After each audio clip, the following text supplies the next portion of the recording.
હા માતાજી હા એ એવા મારા સુરે બનિયા મને બોલાવા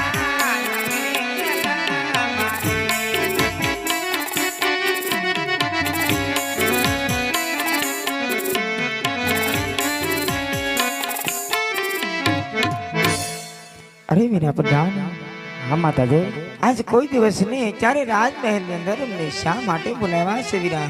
અરે માતાજી કામ જ મારે નથી ભીડ્યા, કામ તો અમારા મહારાજ ને ભીડ્યા છે માતાજી. હા વીરા પ્રધાન આજે એમ કહેવાય છે કે મહારાજ નો મુખ કુદાય જણાય છે વીરા. હા માતાજી માટે તેમની શરણે નમી જરા પૂજી જઉં છું વીરા. ભલે માતાજી. એ આજે રે આવી રે રાયના શરણે નમે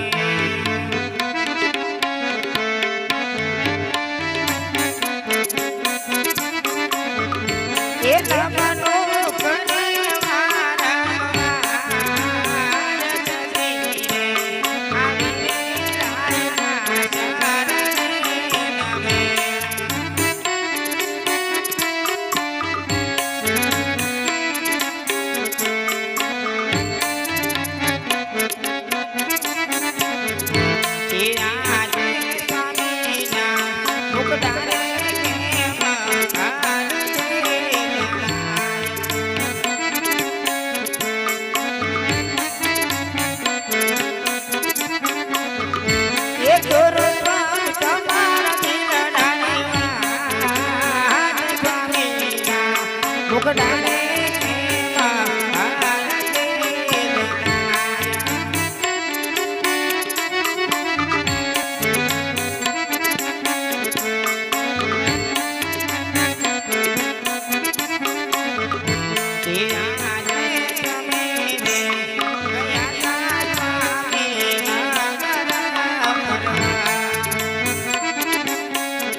કરો મારા નિરંજાની વાત યજમન કહું ને સસીત સાંભળો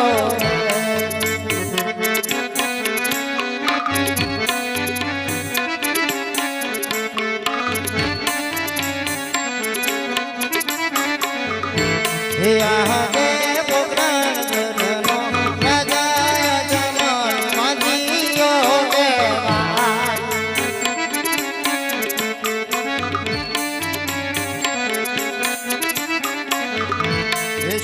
મારા રે સસી બોય પુત્ર રાજા જમલ મંજીયો કેવા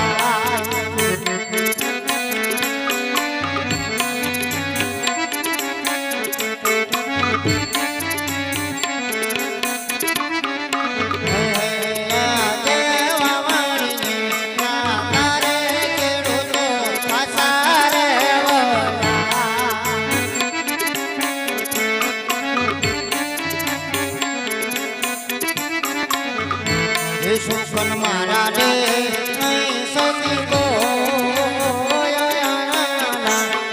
તારે રાજકા આસારે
મારો વાગી તાર જીવવા તાર કરવો પ્યારો રે લાગે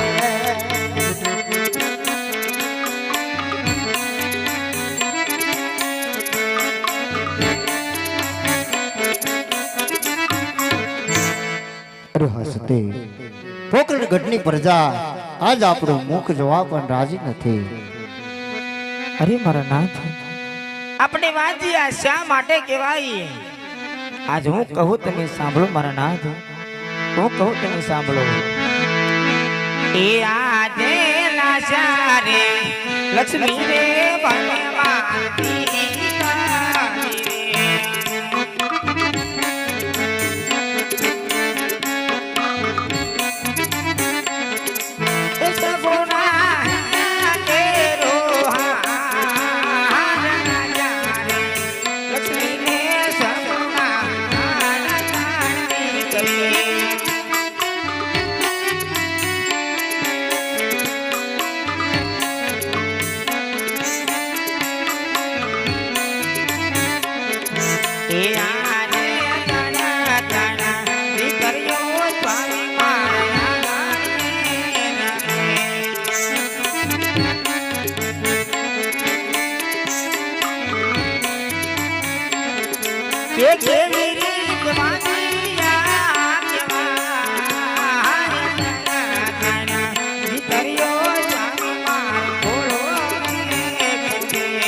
અરે મહારાજ, આપણા આંગણાની માલપા દાસા લક્ષ્મી ને સગુણા તદ્દન દીકરી છે મહારાજ.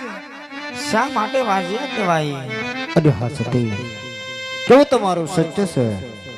દીકરી છે એ પારકા ઘરને આસ છે. આજે પરણાવશું, કાલે પોતપોતાના સાસરે ચાલી જાય. પાછળથી કાદ પુત્ર હોય સતે તો રાજગાદી ચલાવે, નકર એક દિવસ આ રાજને તાળું દેવા જશે તે તો મારે વન જવું છે. વનમાં જઈ મારે કાયાનું મારે કલ્યાણ કરવું છે. અરે મહારાજ, વનમાં તો તમને કેવી રીતે જવા દઉં? આપણી દીકરી સગુણા 18 વર્ષના ઉંમર લાયક થયા છે. એ મને સાસરે વળીને વન જાશો, મારે કોઈ જાતની ચિંતા ન રહે. અરે ભલે સતી. અરે હા પ્રધાનજી, રાજ દરબારમાં ભૂદેવને બોલાવો. ભલે મહારાજ.